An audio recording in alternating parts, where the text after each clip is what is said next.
والعاقبۃ للمتقین والصلاة والسلام علی سید الانبیاء والمرسلین وعلی آلہ واصحابہ اجمعین، اما بعد۔ اعوذ باللہ من الشیطان الرجیم، بسم اللہ الرحمن الرحیم۔ یا ایہا الناس اعبدوا ربکم الذی خلقکم والذین من قبلکم لعلکم تتقون۔ آمنت باللہ صدق مولانا العظیم وصدق رسولنا بلاغ المبین، ونحن علی ذلک لمن الشاہدین والشاکرین والحمد للہ رب العالمین۔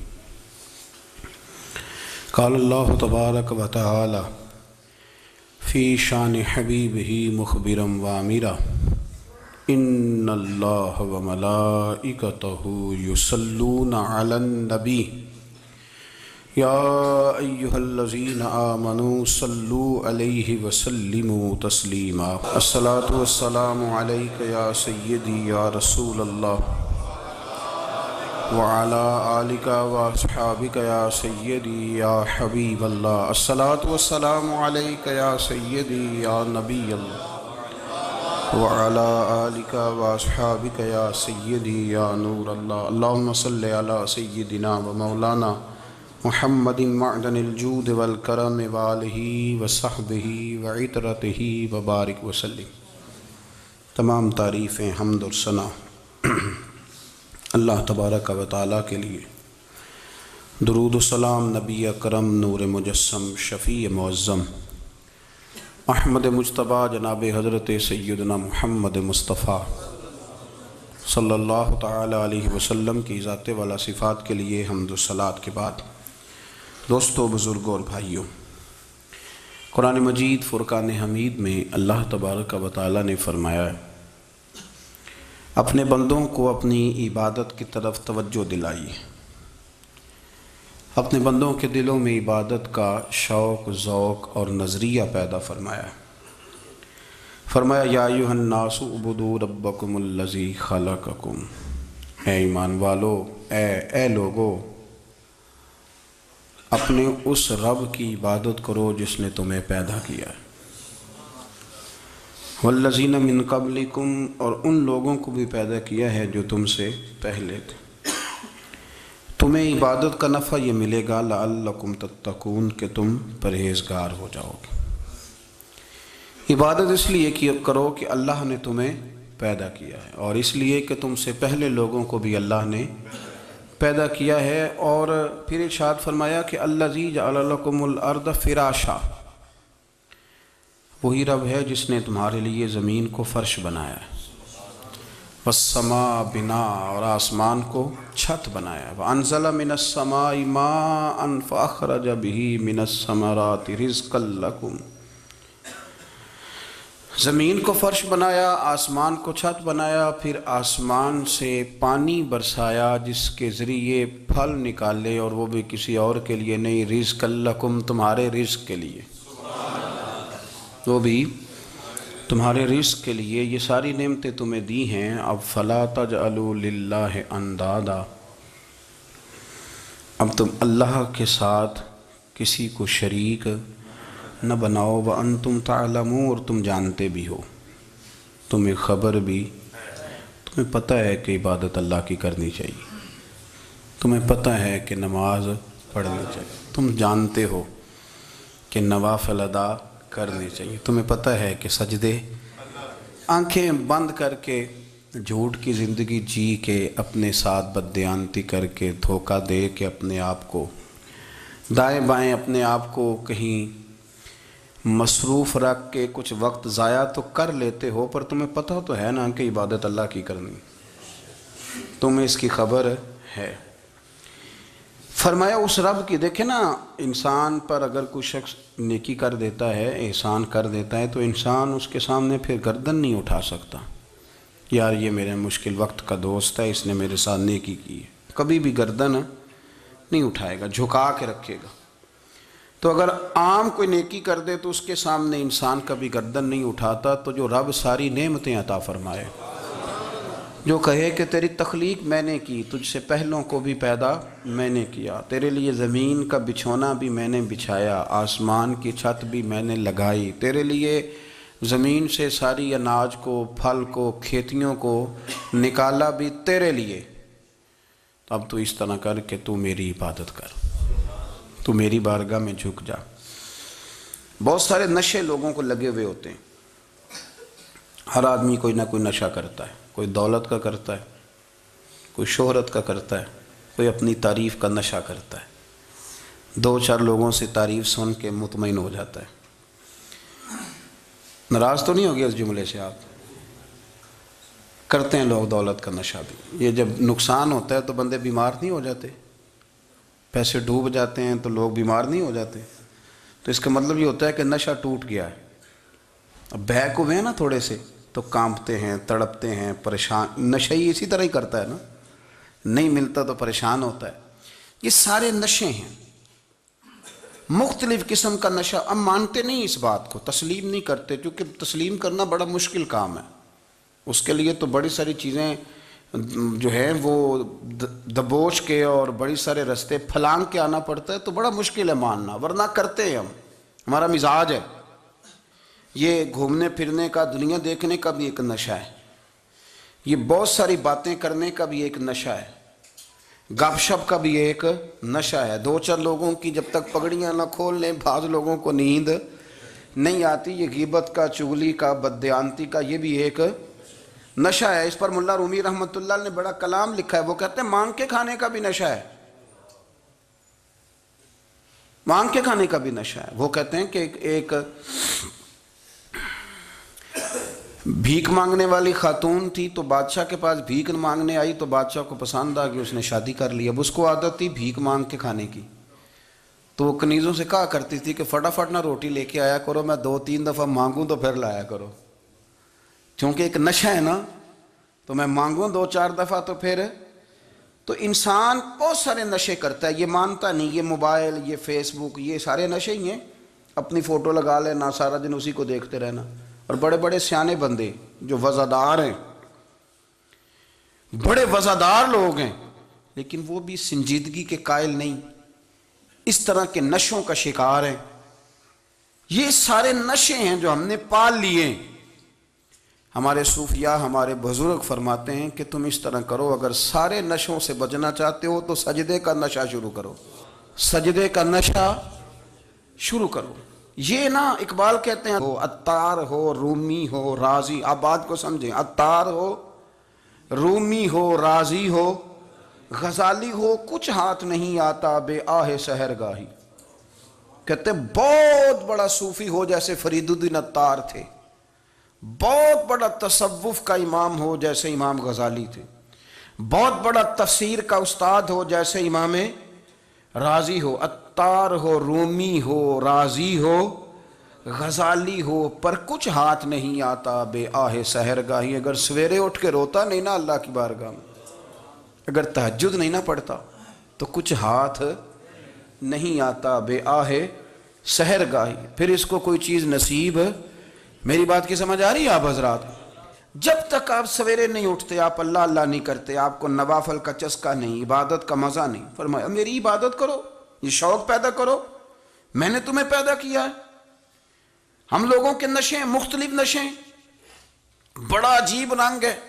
محفل کی صدارت کرنے والے بڑے پیر صاحب، بڑے القابات، بیچ میں سے بندہ تلاش کرنے سے بھی نہیں مل رہا، اتنے بڑے لقب ہیں اس کے، لیکن وہ سج سنور کے 2.5 گھنٹے بیٹھا رہا محفل میں، اور نماز کا وقت آیا تو اس نے مختصر سی پڑھی، وہ نکل گیا، ہلکے سے سجدے کیے۔ اتنا بڑا عشق رسول، نعت خواں، ہو کیا بات ہے، اور عشق رسول کا بہت بڑا پیغامبر، بہت بڑا مبلغ، پر بیچارہ سمجھ ہی نہیں سکا کہ اللہ کے رسول نے فرمایا تو نماز پڑھ میری آنکھیں ٹھنڈی ہو جائیں گی۔ تو یہ نشے کے عادی تو ہیں، پر حقیقت کے قائل نہیں ہیں۔ یہ بس ٹھیک ہے، خوابوں کی دنیا میں لوگ زندہ ہیں، پر جن کو یہ جو نشہ تھا نا عبادت کا، یہ میرے رسول پاک کی چاہت ہے، یہ میرے نبی کریم علیہ السلام کی، آپ دیکھیں نا حضور مہینوں مہینوں جا کے غار حرا میں بیٹھتے تھے. کیا وہاں تبلیغ کرتے تھے؟ کوئی کتاب لکھتے تھے؟ رسول کریم علیہ السلام مہینہ مہینہ رہتے غار حرا میں. کوئی نہ مجھے دیکھے، کوئی نہ مجھے ملے. حضور یہاں کیا ہے؟ فرمایا میں اپنے رب کی عبادت کروں گا.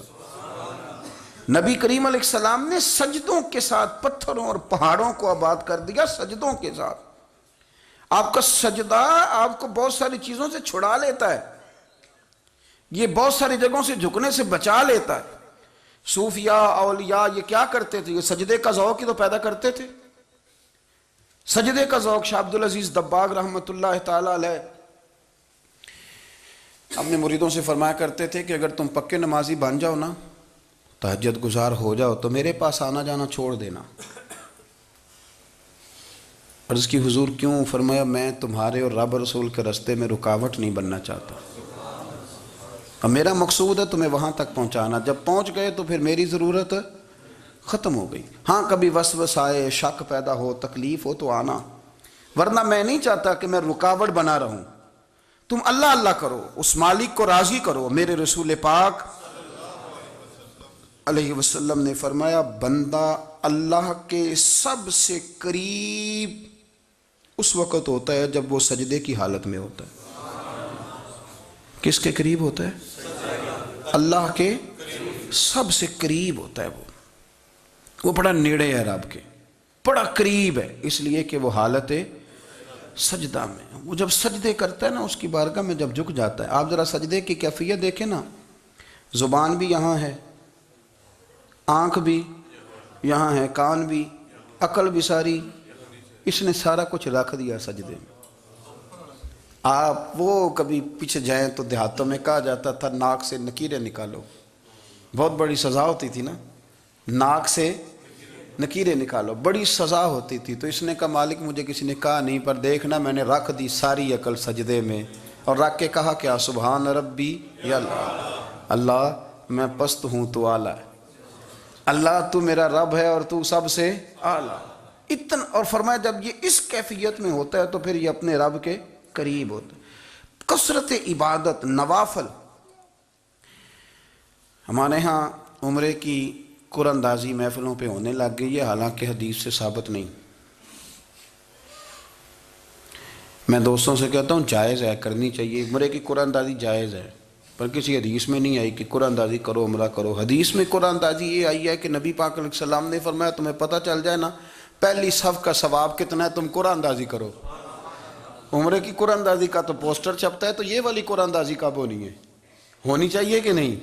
حضور نے فرمایا تمہیں پتہ چلے کہ اس کا ثواب کتنا، تو تم قرآن اندازی کرو، تم قرآن ڈالو. جب آپ نماز پڑھ رہے ہوتے ہیں، جب آپ کا مصلی آباد ہوتا ہے. صلاح الدین ایوبی ایک بزرگ سے ملاقات ہو گئی، بیت المقدس پر قبضہ تھا عیسائیوں کا.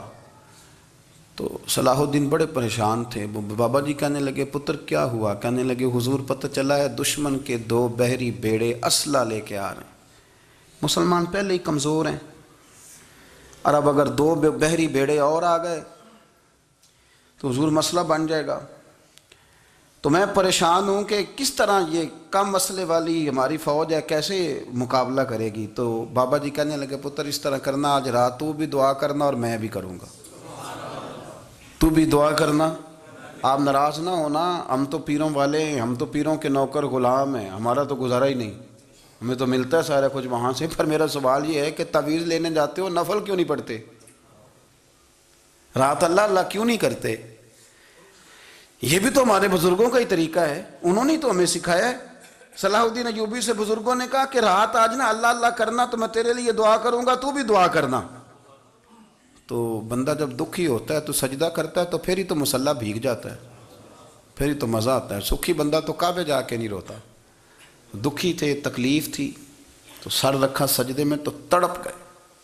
اور وہ بابا جی کہتے ہیں میں مسجد آیا تو صلاح الدین چیخیں مار کے رو رہا تھا اور کہہ رہا تھا مالک میں کوئی اپنی شان کے لیے تو نہیں نہ لڑ رہا، اللہ کو میں کوئی قبضوں کے لیے تو نہیں لڑ رہا، مالک تیرے لیے لڑ رہا ہوں، مجھے بے آبرو نہ کرنا، میری مدد فرمانا. کہتے ہیں میں آیا تھا کہ مسجد میں دعا کروں گا، پر صلاح الدین ایوبی کو روتے دیکھا تو میں لوٹ گیا۔ تو سویرے صلاح الدین ملے تو بڑے خوش تھے۔ میں نے کہا پتر کیا ہوا؟ کہنے لگے حضور وہ بحری بیڑے دو آ رہے تھے نا اسلحہ لے کے، دونوں ڈوب گئے پانی میں ڈوب گئے۔ تو بابا جی کہنے لگے صلاح الدین وہ پانی میں نہیں ڈوبے، وہ تیرے آنسوؤں میں ڈوب گئے، وہ غرق ہو گئے۔ وہ جو تو نے مسلح بات کیا تو وہ تیرے آنسوؤں میں ڈوب گئے، وہ غرق ہو گئے، وہ تباہ، اتنے قیمتی تھے تیرے آنسو کے بہا لے گئے دشمن کے بحری بیڑوں کو۔ میرے بھائی ٹھیک ہو گیا جی، میرے عزیز سمجھ لیں اس بات کو ہمیشہ کے لیے، اور اس پر غور کر لیں اچھے طریقے سے کہ میرے رسول کریم سید عالم صلی اللہ علیہ وسلم نے نا ہماری توجہ دلائی، حضور نے ہمیں بتلایا، ہمارا ذوق بڑھایا عبادت کی طرف۔ ایک صحابی تھے حضرت ابو فاطمہ رضی اللہ تعالیٰ عنہ، یہ ترمذی شریف کی حدیث ہے۔ نبی پاک علیہ السلام نے فرمایا ابو فاطمہ قیامت کے دن مجھ سے جلدی ملنا چاہتے ہو کہ دیر کے ساتھ؟ تو کہنے لگے حضور کون ہوگا جو دیر سے ملنا چاہے گا؟ ہم نے تو جان دے دی وعدہ دیدار پر۔ اعلیٰ حضرت فرماتے ہیں جان دے دی وعدہ اور نقد اپنا دام ہو ہی جائے گا۔ مجھے لگتا ہے کہ یہ سودا نقد و نقد ہو جانا ہے، چونکہ ہم نے جان دے دی وعدہ دیدار پر۔ آپ نے وعدہ کیا تھا کہ مریں گے تو پھر زیارت ہوگی، تو مر گئے ہم زیارت کی خاطر۔ جان دے دی وعدہ دیدار پر، تو نقد اپنا دام ہو ہی جائے گا۔ اے رضا ہر کام کا ایک وقت ہے، دل کو بھی آرام ہو ہی جائے گا۔ تو حضرت ابو فاطمہ رضی اللہ تعالیٰ عنہ سے نبی پاک صلی اللہ علیہ وسلم نے فرمایا جلدی ملنا چاہتے ہو کہ دیر سے؟ عرض کی حضور فٹافٹ ملنا ہے، میں نے قیامت کے دن آپ سے جلدی ملنا ہے۔ تو نبی پاک علیہ السلام نے فرمایا پھر اس طرح کرنا، دنیا میں رہ کے سجدے زیادہ کرنا، پھر سجدے زیادہ کرنا، قیامت میں ملاقات جلدی ہو جائے گی، قرب ملے گا تمہیں۔ اپنے بچوں کے اندر دیکھیں نا، ہم شوق پیدا کرتے ہیں، ہمیں صحیح لفظ نہیں بولنے آتے پر ہم بچوں میں شوق پیدا کرتے ہیں کہ پتر ڈاکٹر بن جائے گا تو بڑا نفع کرے گا، تو لوگوں کی خدمت کرے گا، ملک و ملت کی خدمت کرے گا، تیرے ابا کا نام روشن ہوگا، تیرے دادا کی تعریفیں ہوں گی۔ ہم یہ ذوق پیدا کرتے ہیں۔ ہم اپنے نوجوانوں کے اندر یہ فکر پیدا کرتے ہیں، انہیں ہم سمجھاتے ہیں کہ میاں جب تم پڑھو گے، محنت کرو گے تو فلاں آدمی کی طرح تمہارا نام ہوگا۔ یہ جتنا ذوق ہم بچوں کے اندر ان چیزوں کا پیدا کرتے، ہمیں حکم ہے کسی طرح ہم ذوق پیدا کریں کہ پتر نماز پڑھے گا تو اللہ راضی ہو جائے گا، تو سجدہ کرے گا۔ دیکھیں نا میرے رسول کریم علیہ السلام نے فرمایا 7 سال کے بچے کو مسجد لے کے جاؤ، یعنی اسے شوق دلاؤ، اس کے اندر یہ خاصیت پیدا کرو کہ اس کا دل کرے مسجد میں جانے کا، اس کے اندر یہ خصوصیات لاؤ کہ وہ ہمارے ہاں نا ہر چیز کو پرموٹ کیا جا رہا ہے، ہر چیز کو، یعنی سر سنگیت سکھانے کے لیے اکیڈمیاں بن گئی ہیں، ہر شے پرموٹ ہو رہی ہے، عبادت کا جذبہ کم ہوتا جا رہا ہے، اللہ کا ذوق ہمارے اندر نہیں رہا۔ اور اتنا مشکل ہم نے اپنے لیے بنا لیا ہے کہ وہ بندہ جو بڑی زبردست مذہبی گفتگو کر رہا تھا اور تگڑی بات کر رہا تھا، کیا بات ہے، لیکن نماز کے بارے میں کمزوری دکھا جاتا ہے، نوافل کے بارے میں وہ چپکے سے نکل جاتا ہے۔ امام احمد بن حنبل رحمۃ اللہ تعالیٰ علیہ، مسند امام احمد بن حنبل 14 جلدوں میں ہے مارکیٹ میں، اور مجھے تو خیر پسند ہی بڑی ہے، میں نے تو کئی دفعہ پڑھی ہے۔ اور کیا بات ہے امام احمد بن حنبل کی، کیسے تگڑے قسم کے محدث تھے، اور اللہ نے کتنا انہیں اعزاز عطا فرمایا ہوا تھا۔ یہ کوڑے بھی کھاتے تھے دین کی خاطر، سارا کرتا لہو سے بھر بھی جایا کرتا تھا، بڑا اعزاز والا شخص تھے، بڑے اعزاز والے، حدیثیں جمع کرنا، حدیثیں لکھنا، حدیث پڑھانا، سارا دن رہتے تھے۔ کہہ سکتے تھے کہ میں کر تو رہا ہوں کام، اور حدیث بھی موجود ہے کہ عالم عابد سے افضل ہوتا ہے، پر اس کے باوجود امام احمد بن حنبل رحمۃ اللہ علیہ 300 نفل فرض نمازوں کے علاوہ پڑھا کرتے تھے، 300 نوافل روز پڑھا کرتے تھے۔ ان کے بیٹے نے کہا ابا جی مکان خریدنا ہے تو کوئی جگہ کہاں کر کے لوں، بہت ساری آبادیاں، تو فرمایا پتر وہاں لینا جہاں مسجد قریب ہو۔ میرے رسول کریم سید عالم صلی اللہ علیہ وسلم اتنا پسند کرتے مسجد کو، اتنا پسند کرتے نماز کو، کہ رسول کریم صلی اللہ علیہ وسلم تہجد کی نماز بھی پڑھتے، پھر حضور فجر کی نماز بھی پڑھتے، نبی پاک وتر کو الگ کر کے پڑھتے، عشاء کے ساتھ نہیں پڑھتے۔ یہ تو ہم اس لیے اجازت دی، ہمارے بزرگوں نے کہ بعد میں اٹھے گا کون علیحدہ وطر پڑھنے کے لیے، عشاء کے ساتھ پڑھ لے، وطر پڑھتے، تہجد پڑھتے، فجر پڑھتے، اشراق پڑھتے، چاشت پڑھتے، پھر مغرب کی نماز کے بعد 6 رکعت اوابین پڑھتے، پھر رات کو صلاۃ اللیل پڑھتے۔ سیدہ عائشہ صدیقہ کہتی ہیں زمانہ سو جاتا اور میرے رسول مصلی بچھا کے کھڑے ہو جاتے۔ او یار، کھیتی باڑی کر کے نہیں، محنت مزدوری کر کے نہیں، جناب عائشہ کہتی ہیں میں یہ بھی دیکھتی کہ حضور ایک آیت شروع کرتے تو ساری رات اسی کو پڑھتے، اور میری نظر جاتی تو قدم مبارک پہ ورم آ جاتا۔ یار نماز پڑھ کے اتنی مشقت کر کے، اتنی جد و جہد کر کے ورم آ گیا، یا رسول اللہ اتنی محنت کیوں کرتے ہو؟ فرمایا افلا اکون عبدا شکورا، کیا میں اپنے رب کا شکر گزار بندہ نہ بنوں؟ صحابہ کا ذوق عبادتوں کا، ریاضتوں کا، تلاوتوں کا، طبیعت ہے ان کی، وہ ایک دوسرے کو، حضرت مولا علی شیر خدا کرم اللہ تعالی وجہہ الکریم کے زمانے میں روم کے بادشاہ نے کہا یار یہ مسلمانوں کا پتہ تو کرو، یہ آخر کیوں اتنے زیادہ مجاہد ہیں؟ اس زمانے میں جاسوس بھیجنے کا مزاج تھا، اب تو جاسوس پکڑا جاتا ہے، اب تو جاسوس اور جاسوسی کا شوق ویسے آج بھی ہے۔ عرض کروں تھوڑی سی بات اس عنوان سے، پتہ کیا ہمارا مسئلہ ہے؟ ہم جہاں جاتے ہیں نا وہاں تھوڑی خوشبو سونگھنے کی کوشش کرتے ہیں، وہ کیا ہے تو یہ کیا ہے تو ادھر کیا ہے تو تھوڑا سا ادھر کیا ہے۔ میرے رسول پاک پڑھیے درود شریف، سارے پڑھیے ذرا زور سے، صلی اللہ تعالی۔ نبی پاک علیہ السلام نے فرمایا جاسوسی نہ کرنا ورنہ تم بندوں کو خراب کر دو گے، اور فرمایا اس طرح نہ ہو کہ تم کسی کے آپ کھول نہ نکلو تو تمہارے پہلے کھول جائیں۔ یہ جو ذوق ہے نا یہ ختم کریں، چھوڑیں، مطلب آپ کس چکر میں پڑے ہوئے ہیں؟ اتنی زیادہ توجہ کرنے کی کیا ضرورت ہے؟ نے کام سے کام رکھیں، اس میں بندہ تھوڑا سا نا آسان رہتا ہے۔ یہ جو بہت زیادہ ٹٹولنے والے لوگ ہوتے ہیں نا وہ بیچارے پھر عمر ٹٹولتے ہی گزار دیتے ہیں، اس لیے کہ مزاج ہی بہت پکا ہے، بوری کا منہ کھول کے اندر تک ہاتھ ڈالنا، تو پھر کئی دفعہ سامنے سے بچھو بھی لڑ جاتا ہے، خرابی ہوتی ہے۔ تو جاسوسی کی جاتی تھی، اس نے بھی جاسوس بھیجے، کیونکہ قبیلوں کے لوگ تھے، کچھ مسلم کچھ کافر، پہچانے نہیں جاتے تھے لوگ، تو کچھ لوگ اس نے بھیجے، انہوں نے آ کے نا تحقیق کی، ریسرچ کری کہ آخر ماجرا کیا ہے، تو واپس جا کے انہوں نے رپورٹ دی نا روم کے بادشاہ کو۔ اس رپورٹ کا ایک جملہ بڑا شاندار ہے، وہ کہنے لگا بادشاہ ہمیں مسلمانوں کی کوئی سمجھ نہیں آئی، ہمیں کوئی سمجھ نہیں آئی۔ انہوں نے کہا بھی کیوں نہیں سمجھ آئی؟ کہنے لگے یار عجیب بندے ہیں، جب رات مصلی پہ بیٹھتے ہیں تو یوں لگتا ہے ان کا دنیا سے رشتہ ہی کوئی نہیں، کوئی کسی کو نہیں جانتا، کوئی اپنے دکھ سنا کے رو رہا ہے، کوئی اپنی بات کر کے رو رہا ہے، لگتا ہے کہ ان کا کوئی رشتہ ہے ہی نہیں جب مصلی پہ بیٹھتے ہیں۔ اور فرمایا جب سویرے یہ جہاد کرنے نکلتے ہیں تو لگتا ہے ان سے زیادہ دلیر ہی کوئی نہیں، حالانکہ جو مصلوں پہ رونے دھونے کے لوگ ہوتے ہیں وہ کئی دفعہ جہاد میں کام نہیں کرتے، لیکن عجیب لوگ ہیں کہ رات کے راہب ہیں، دن کے مجاہد ہیں، کوئی سمجھ نہیں آتی۔ میرے عزیز، ان لوگوں نے مصلی آباد کر کے رکھا، تلاوتیں ان کا ذوق رہی، منزل روز پڑھنا، اسباق پڑھنا، وظائف پڑھنا، یہ ان کا ذوق رہا۔ اعلیٰ حضرت بریلوی رحمت اللہ نے 1000 کتاب لکھی ہے، لیکن الوظیفۃ الکریمہ کے نام سے جو وہ صبح و شام وظائف پڑھتے تھے وہ الگ انہوں نے ان کو بیان کیا، پابندی کے ساتھ اپنی اللہ اللہ کرتے تھے۔ شیخ شہاب الدین سہروردی رحمت اللہ علیہ، اس پر ایک بندے نے اعتراض کیا، اس نے کہا جی آپ کس قسم کے صوفی ہیں، مرید بیٹھے ہیں اور آپ وہاں نفل پڑھ رہے ہیں؟ یہ بھی بڑا مسئلہ ہوتا ہے نا، جو بندہ ملنے آتا ہے وہ اپنے ٹائم کے حساب سے آتا ہے، اور پھر اس کا یہ بھی خیال ہوتا ہے کہ پیر صاحب جو ہیں وہ چونکہ درویش ہیں تو نہ انہیں روٹی کھانی چاہیے نہ سونا چاہیے، چونکہ وہ درویش ہیں، اور ہم چونکہ درویشوں کے ماننے والے ہیں لہذا ہمارا یہ طریقہ ہونا چاہیے کہ جیسے ہم کہیں درویش ویسے ہی کر جائے، حالانکہ جس کو آپ درویش کہیں گے آپ اس کی مانیں گے، آپ منوائیں گے نہیں، تو ہمارا مزاج ہوتا ہے۔ شیخ شہاب الدین پر لوگوں نے اعتراض کی، حضور لوگ ملنے آئے ہیں، زیارت کرنے آئے ہیں، یہ بندے دعا کرانے آئے ہیں، اللہ اللہ کرانے آئے اور آپ نفل پڑھ رہے ہیں، کیا جملہ ہے، کیا حسن ہے، کیا خوبصورتی ہے۔ فرمانے لگے رب رسول سے مانگنے کے لیے مصلی بچھایا ہے، اگر وہاں سے مانگوں گا نہیں تو تمہیں دوں گا کیا؟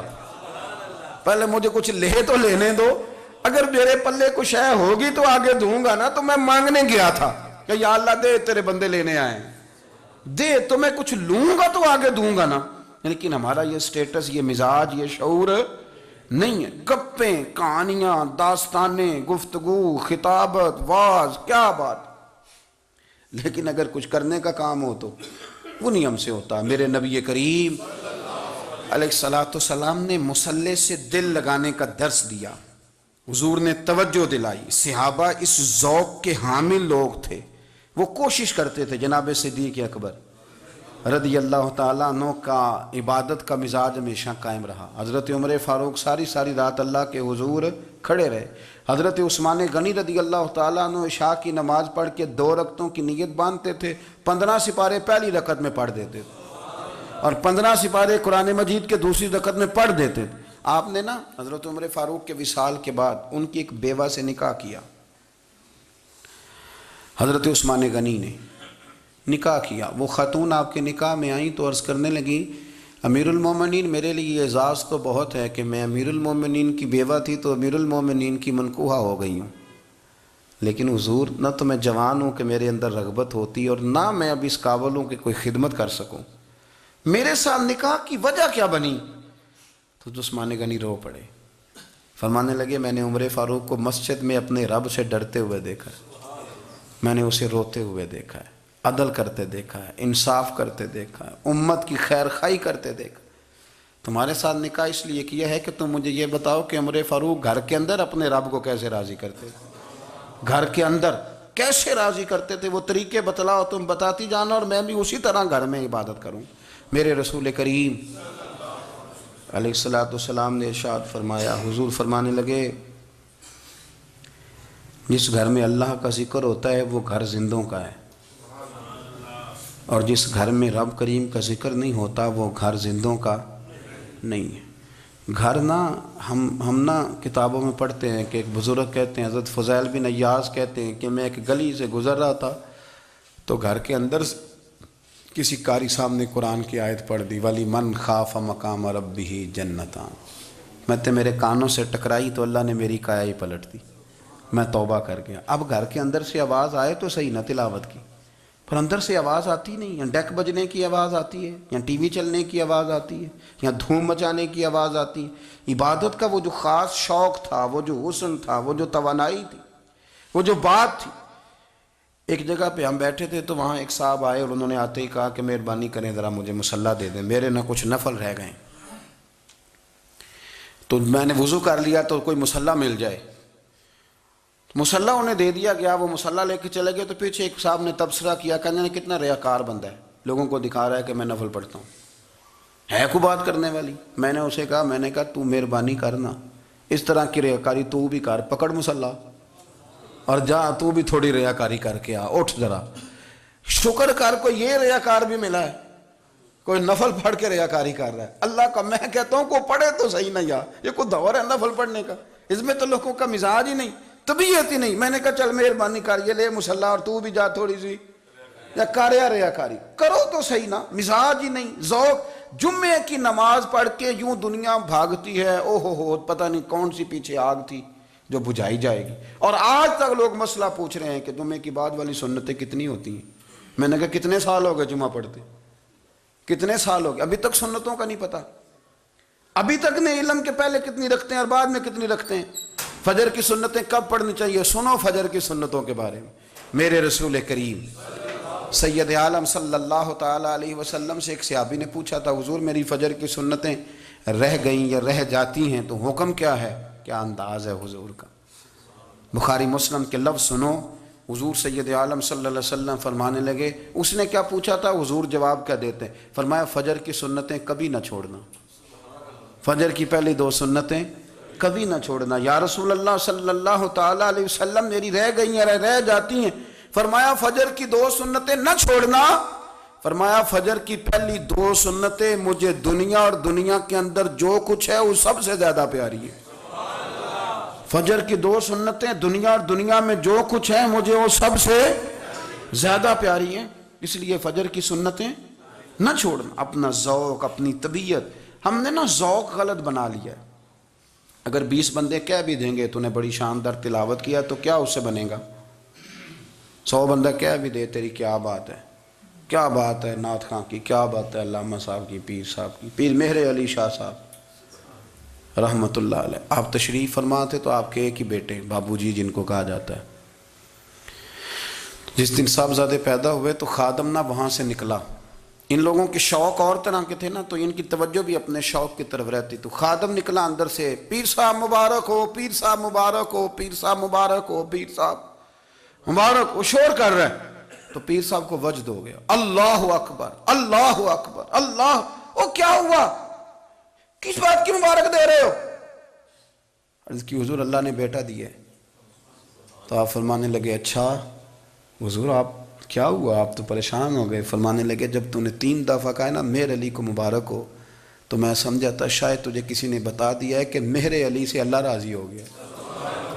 میں سمجھا تھا کہ شاید تو یہ خبر لے کے آیا ہے کہ کسی نے بتایا ہے کہ مجھے آج خبر ملی ہے کہ مہر علی سے رب اچھا پتر ہوا ہے. الحمدللہ اللہ کا شکر ہے.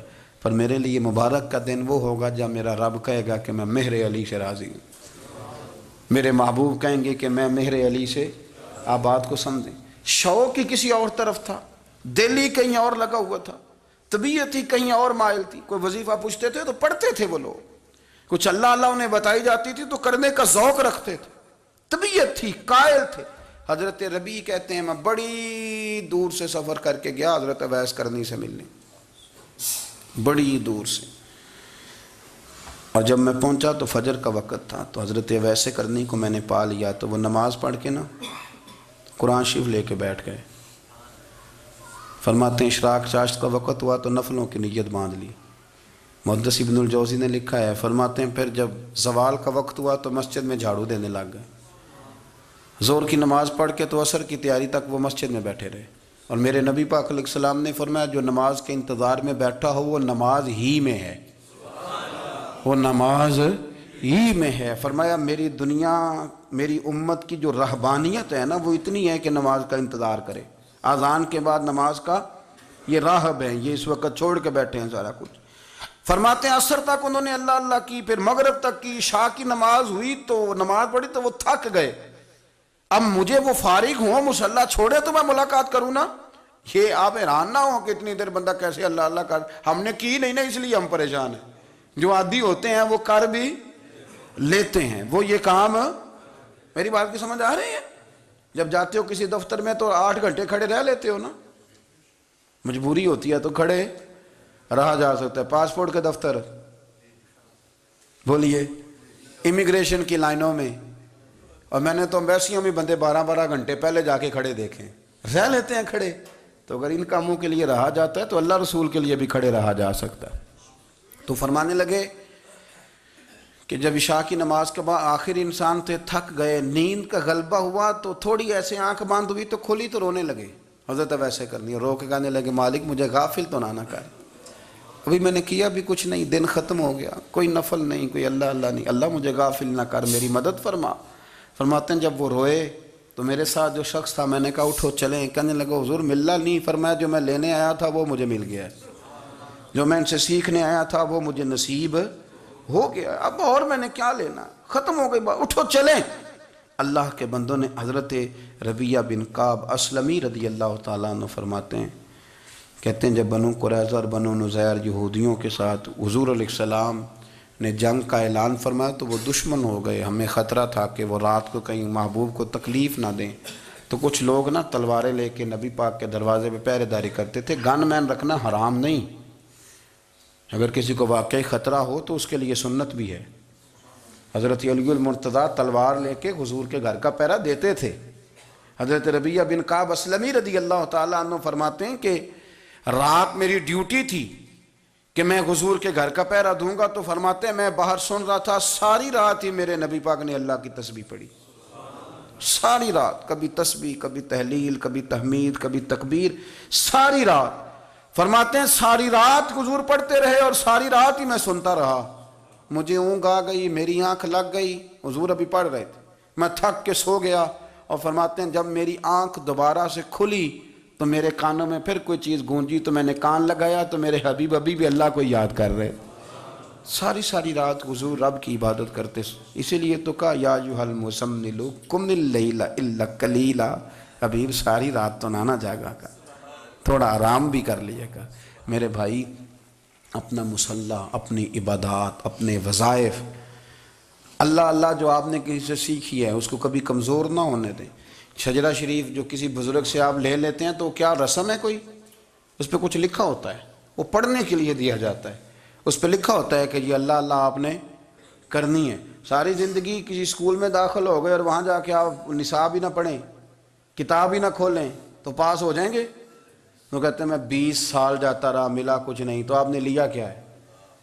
ایک اتنی سی کتاب تھی، اس کو تو کھول کے آپ دیکھ نہیں سکے، اس کے وظائف تک تو رسائی نہ ہوئی، اس لیے کہ اللہ اللہ کرنا مشکل ہے اور تصویر کھنچانا یہ آسان کام ہے۔ تو جو آسان ہے اس طرف ہماری توجہ لگی رہتی ہے اور جو مشکل ہے اس طرف ہم ذوق پیدا نہیں کرتے۔ یا ایھا الناس اعبدوا ربکم الذی خلقکم والذین من قبلکم لعلکم تتقون، اے لوگو اس رب کی عبادت کرو جس نے تمہیں پیدا کیا اور تم سے پہلوں کو پیدا کیا، اس لیے عبادت کرو کہ تم پرہیزگار ہو جاؤ گے۔ مالک سمجھنے کی توفیق عطا فرمائے۔